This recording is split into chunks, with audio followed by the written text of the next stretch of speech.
Assalamualaikum warahmatullahi wabarakatuh. Saya Hamidah, angkatan 3, kelas A, Sekolah Tinggi Zawiyatul Quran. Di sini saya akan menanyakan dan mewawancarai bagaimana penerapan Pancasila di lingkungan masyarakat.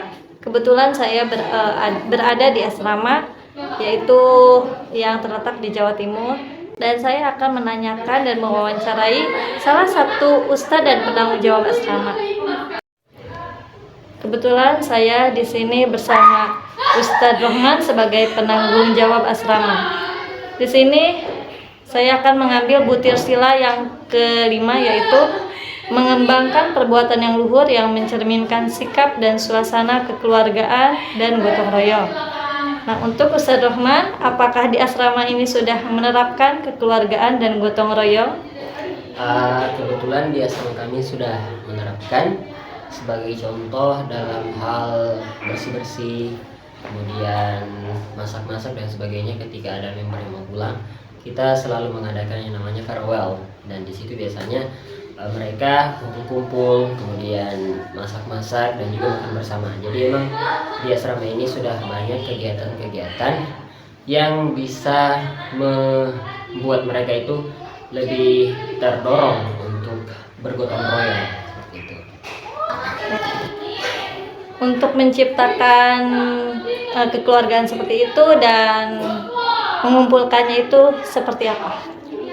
Untuk menciptakan kekeluargaan tentu saja caranya yaitu memperbanyak kegiatan-kegiatan yang bisa melibatkan semua member, terutama ya. Kemudian yaitu membagi tugas sehingga mereka tahu hak mereka apa, kemudian kewajiban yang mereka lakukan apa. Jadi nanti bisa diarahkan bagaimana bekerja samanya. Oke, mungkin untuk tentang menerapkan kekeluargaan dan gotong royong mungkin seperti itu. Dilanjut ke butir kedua, yaitu menjaga keseimbangan antara hak dan kewajiban. Lalu bagaimana cara menjaga keseimbangan antara hak dan kewajiban? Cara menjaga keseimbangan antara hak dan kewajiban menurut kami yaitu tentu saja tahu cara membedakannya, yang mana yang hak dan juga yang mana yang kewajiban. Jadi fokus untuk melakukan kewajibannya dulu, kemudian menuntut haknya.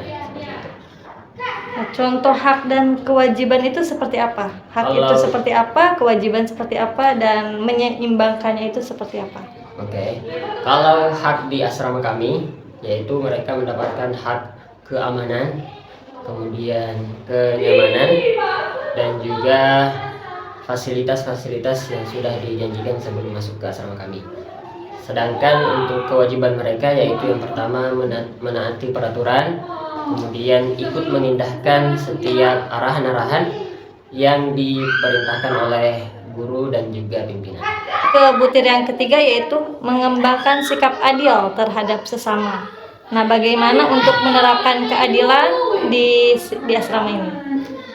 Untuk menerapkan keadilan di asrama ini yaitu kita sebenarnya tidak menyamaratakan ya, karena adil tidak harus sama, tentu saja proporsional, karena di sini asramanya berbeda-beda umurnya, ada yang lebih tua, ada yang lebih muda. Jadi kami sesuaikan cara memperlakukan mereka sesuai dengan umur mereka masing-masing. Misalnya yang agak anak-anak kami lebih tegas, bisa dimarahin dan sebagainya kalau misalnya mereka melakukan kesalahan.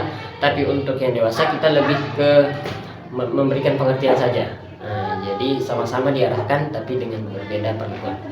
Nah, untuk menjalaninya itu sulit atau tidak? Kadang ada orang yang merasa tidak adil atau bagaimana? Untuk menjalaninya bisa dikatakan tidak terlalu sulit sih ya, karena rata-rata yang di sini sudah agak dewasa, jadi sudah punya kesadaran sendiri dalam menjalani ini. Jadi untuk bersikap adil dan profesional mungkin di sini sudah memahami karena rata-rata sudah dewasa. Nah, untuk butir sila yang keempat yaitu menghormati hak orang lain. Cara menghormati hak orang lain itu seperti apa dan contohnya bagaimana? Cara menghormati hak orang lain tentu saja dengan tidak melakukan hal-hal yang tidak disukai oleh teman-teman, kemudian menjaga privasi mereka tidak ada batasan-batasan yang ditentukan. Tentu saja kami akan sangat menghargai selama itu masih bisa ditolerir ya. Kemudian tidak mengganggu kepentingan bersama. Yang terakhir, butir dari sila yang kelima itu suka memberi pertolongan kepada orang lain agar dapat berdiri sendiri. Apa yang dimaksud berdiri sendiri? Berdiri sendiri di sini yang dimaksud yaitu sudah mampu independen, sudah mampu menghandle segala kebutuhan, bukan segala ya, kebutuhan pokok yang dia sangat butuhkan. Jadi kita menolongnya sebatas ketika memang sangat butuh. Tapi kalau dia sudah bisa bertahan dengan apa yang kita berikan, kita tidak baik juga memanjakannya dengan memberikannya setiap saat. Sehingga dia ada dorongan untuk berjuang sendiri. Jadi kita memberi bantuan dan pertolongan sampai dia percaya diri dan bisa berdiri sendiri. Seperti itu. Dari beberapa butir sila yang kelima ini, apakah ada kesulitan untuk menyikapinya atau ada kendala apa dan apa kelemahannya untuk apa ada kelemahan gitu di pertanyaan di butir-butir sila yang kelima itu? Apakah ada kelemahan? Menurut saya tidak. Pertanyaannya masih sering kita jumpai dalam kehidupan kita sehari-hari, jadi masih bisa untuk masih bisa dihandle ya. Oke, terima kasih kepada Ustadz Rohman yang telah berbagi pengalamannya selama di sini. Terima kasih. Assalamualaikum warahmatullahi wabarakatuh.